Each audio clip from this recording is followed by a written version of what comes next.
Welcome to Not Milk Never Milk. Subscribe if you're lactose intolerant. You start by positioning a repair yard or service depot close to the action so travel time is minimal. Once placed, click the damaged vehicle you want repaired and confirm its HP level. This tells you whether to patch or rebuild. Make sure your power grid remains stable and your credits can cover automated service charges.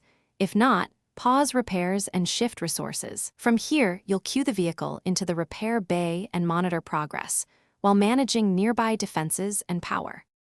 Once units are queued, you actively manage priorities.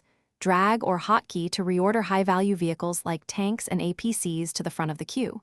You should cancel low-priority repairs if a sudden counterattack requires funds or space. You recover part of the cost.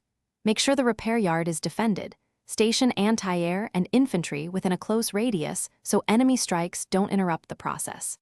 Keep an eye on repair timers, as faster cycles matter during push windows. When repairs complete, pull units out and send them back into combat or to salvo positions so they don't sit idle in the yard. If repairs stall, verify your base power, check whether the repair queue is full or paused, and scan for enemy attacks on your infrastructure that could be blocking service. As a workaround, use transports to shuttle wounded vehicles to alternate yards or safer locations. This avoids losing time and preserves frontline momentum when a primary facility is. Thanks for watching. If this was helpful, leave a like and consider subscribing. See you next time.